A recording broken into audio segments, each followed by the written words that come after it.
national security, my administration will be reclaiming the Panama Canal, and we've already started doing it.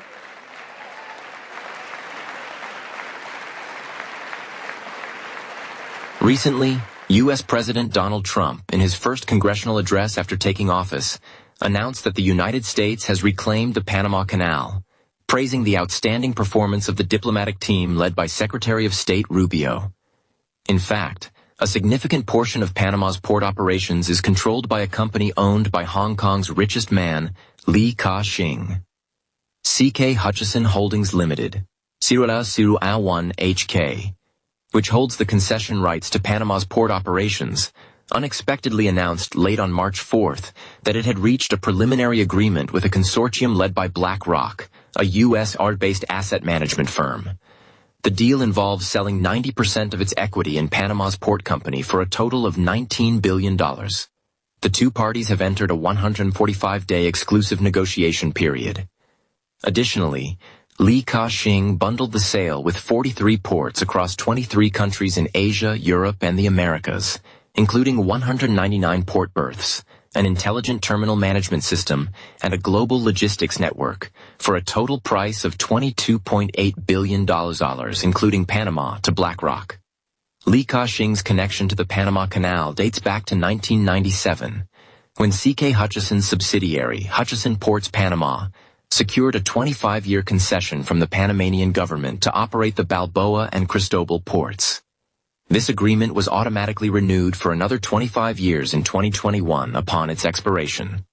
Previously, U.S. President-elect Donald Trump had repeatedly stated that the United States must regain control of the Panama Canal, even suggesting that, for economic security needs, he would not rule out using military or economic coercion to seize control of the canal. The timing of CK Hutchison's withdrawal announcement suggests it may be influenced by the geopolitical rivalry between major powers. The Panama Canal, as a strategic waterway connecting the Atlantic and Pacific Oceans, has been of critical importance since its construction due to its unique geographic position and growing global trade functions. As times have changed, the primary geopolitical factors influencing the Panama Canal have shifted significantly, encompassing historical context, current dynamics, and the competition among major powers. Historical background and geopolitical foundation. Since the Spanish colonial period in the 16th century, the Panama Isthmus has been regarded as a potential link between the Pacific and Atlantic Oceans. In the 19th century, the United States and Britain vied for control of a Central American canal through the 1850 Clayton-Bulwer Treaty, reflecting early great power interest in the region. In 1903, the United States supported Panama's independence from Colombia and secured permanent control over the Panama Canal Zone through the Hay-Bunau-Varilla Treaty. For this, the U.S. paid the newly independent Panama $10 million and committed to an annual rent of $250,000. The construction of the Panama Canal was not only a monumental engineering feat, but also a symbol of America's rise as a global power. Upon its opening in 1914, the United States viewed the canal as a military and economic lifeline, particularly during the Cold War, when it facilitated rapid deployment of U.S. naval fleets and ensured the smooth operation of this vital maritime route. The signing of the 1977 Torrijos-Carter treaties marked the gradual withdrawal of U.S. direct control over the canal, with full handover to Panama completed in 1999. This shift was influenced by the wave of Latin American nationalism and adjustments in U.S. foreign policy during the late Cold War period. Simultaneously, the treaty concerning the permanent neutrality and operation of the Panama Canal ensured the canal's openness to all nations, while granting the U.S. the right to intervene if neutrality were threatened, laying the groundwork for subsequent geopolitical struggles. Current geopolitical landscape. The Panama Canal is currently managed autonomously by the Panama Canal Authority, ACP, but its geopolitical significance has grown increasingly complex due to intense competition among major powers and global trade's reliance on it. The canal handles approximately 14,000 ship transits annually, accounting for about 6% of global trade, generating roughly $4.7 billion in revenue in the 2023 fiscal year. The United States is the largest user, responsible for about 74% of cargo volume, with China ranking second at approximately 13%. The canal shortens maritime routes. For example, reducing the journey from New York to San Francisco from 13,000 miles to 5,000 miles.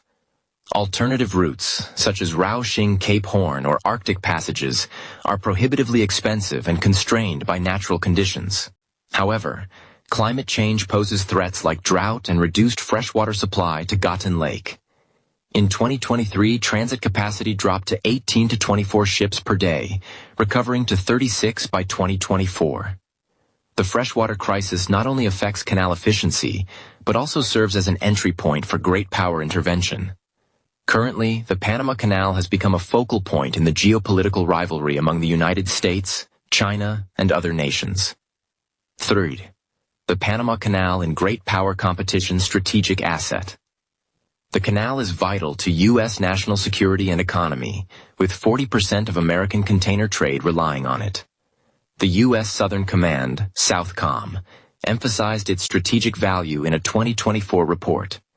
The Neutrality Treaty grants the U.S. the right to act if the canal's security is threatened, though direct military intervention is constrained by international law. Concerns over Chinese influence. The U.S. is wary of China's investments in canal-adjacent areas, such as ports and infrastructure, fearing an erosion of its regional dominance. In early 2025, the Trump administration revived calls to reclaim the canal, with Secretary of State Rubio visiting Panama to demand a reduction in Chinese influence. Recent U.S. actions. In 2025, Hutchison Ports Holdings proposed selling its 90% stake in the Balboa and Cristobal ports to a BlackRock-led consortium for $19 billion, seen as a move by U.S. capital to counter Chinese influence. China's economic penetration. Since Panama severed ties with Taiwan in 2017, China has ramped up investments, including ports, partly through Hutchison projects, the $1.4 billion Fourth Bridge, and energy projects like Shanghai Zhenhua's $900 million natural gas plant. China views the canal as a potential node in its Belt and Road Initiative, enhancing logistical control over Latin American trade. China's geopolitical strategy. Though China's investments account for just 0.8% of Panama's FDI, compared to the U.S.'s 19.6%, they are concentrated in strategic sectors, raising U.S. alarm. Trump has labeled control of the canal's adjacent ports as the core of the Chinese threat. Practical constraints. China does not directly control the canal, managed by the ACP, exerting influence primarily through economic means rather than military power. Panama's rumored withdrawal from the Belt and Road Initiative in 2025 reflects the effectiveness of U.S. pressure. A. Geopolitical risks and potential flashpoints. If the U.S. intervenes militarily under the Neutrality Treaty, it could spark anti-American sentiment in Panama and Latin America. The Trump administration's hardline stance, e.g., refusing to rule out military options in 2025, may heighten tensions. Panama's constitution prohibits foreign control of key assets, and a February 2025 lawsuit over Hutchison's tax disputes could serve as a pretext to resist foreign capital. Should China expand its influence over canal ports and infrastructure, the Trump administration might respond with economic sanctions or military measures, such as reoccupying canal zone bases. If BlackRock's acquisition succeeds, it could weaken China's foothold at the canal's ends, potentially prompting China to escalate investments elsewhere in Latin America, such as the Nicaragua Canal Project. Environmental degradation due to freshwater shortages in 2023 may lead the ACP to seek external aid, providing an opportunity for China or the U.S. to deepen their influence. Future outlook for the Panama Canal. In the short term, the U.S. may consolidate indirect control over the canal through capital, e.g. as BlackRock, and diplomatic pressure. Though direct takeover remains unlikely due to international law and the 1999 handover commitment, China might shift focus to alternative routes, e.g. off Arctic passages, or other Latin American ports, reducing reliance on the canal while maintaining an economic presence. The Panama Canal's geopolitical significance stems from its role as a global trade choke point, and a nexus of U.S.-China strategic rivalry. The U.S. views it as a backyard lifeline, China as a bridgehead for Latin American penetration, and Panama seeks balance amid sovereignty and great power pressures. The latest developments in 2025, including BlackRock's acquisition and U.S. pressure, signal a new phase in the canal's geopolitical contest, with its future trajectory poised to reshape power dynamics in the Americas and beyond. For the Trump administration, reclaiming and controlling the Panama Canal, whether through economic or military means, is an inevitable choice in its geopolitical strategy to ensure U.S. security. Thank you all for watching, and we'll see you in the next episode.